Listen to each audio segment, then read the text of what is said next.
Hey guys, today I have something rather special for you. I have access to the Chinese Counter-Strike Global Offensive beta, you know, the Counter-Strike that is free to play.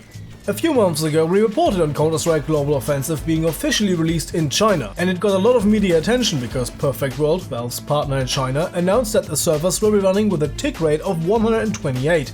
They also announced that the game will soon be ported over to the Source Engine 2, something Valve itself did not comment at the time, but since has stated that Source 2 is their main development platform for all future projects. So a Source 2 Counter-Strike Global Offensive may be a real thing in the future.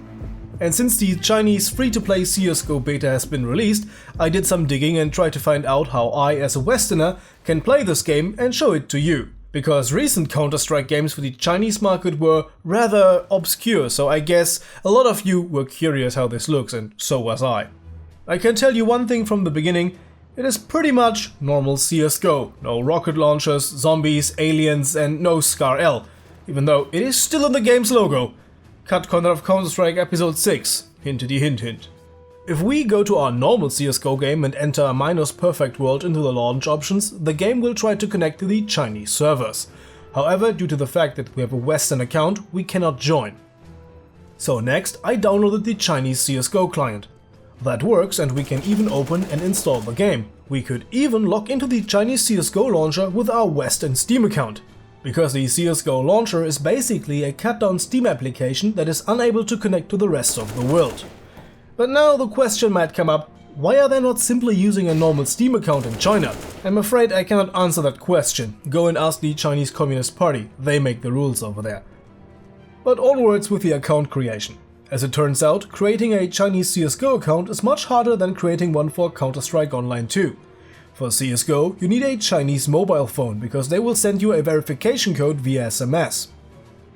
And at that point I was stuck. Because getting a mobile phone number from Hong Kong or Taiwan is not hard, but for this one only mainland China works. And that is, at least for me, impossible to get.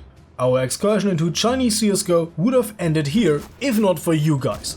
A subscriber from Taiwan, aka the Republic of China, was kind enough to organize an account for me from mainland China. Thank you very much for that.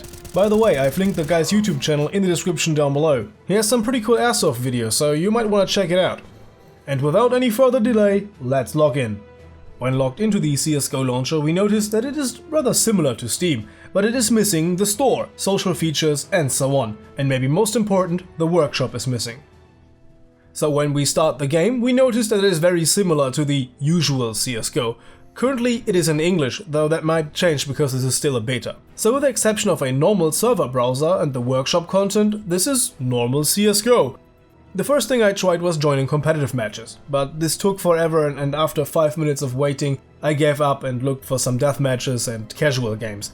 I tried to join competitive matches a few times after that, but it never worked so far, so I can only show you deathmatch and casual gaming stuff. The process of joining servers and everything else basically works like normal CSGO. What might look familiar to you if you have seen my coverage of Counter-Strike Online 2 are the lags when spawning. The weapon is flickering and generally the game has lag issues. I usually have a ping of around 150 to 180, but what should I expect? I'm connecting to a server located on the other side of the world. Considering that, it might be good that I am unable to connect to a competitive game. I would just be a major burden on my team's side. So, are the 128 tick servers of Perfect World CSGO superior? Well, they should be, though due to my very bad connection I can neither confirm nor deny that. Even though from time to time the ping was good enough to play rather well, it is still not very enjoyable. So would I recommend getting a Perfect World account if you are located anywhere else in the world but China? No.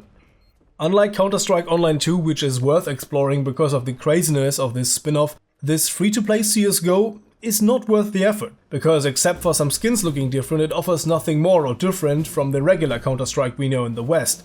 In fact, it offers less, because you have no access to the Steam workshop, and as I understand, you have also no access to modding tools. So the Chinese CSGO community, much like most communities of free-to-play games, have no access to community-created contents.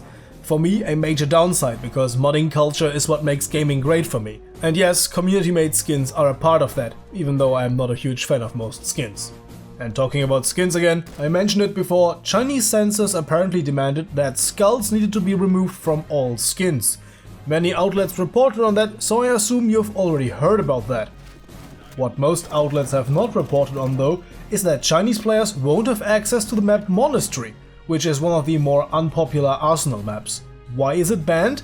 Well, I guess because this style of the map too closely resembles Tibet, and well, China and Tibet, there are two narratives of what's going on there. But anyways, that's it for our quick excursion into the new free-to-play Counter-Strike Global Offensive for the Chinese market. And I hope you found today's video interesting. So, see you guys next time. Till then, maybe check out some of our other videos, and if you wish to support us, a link to our Patreon is in the description down below. Have a nice day, and as always, goodbye and guten Tag.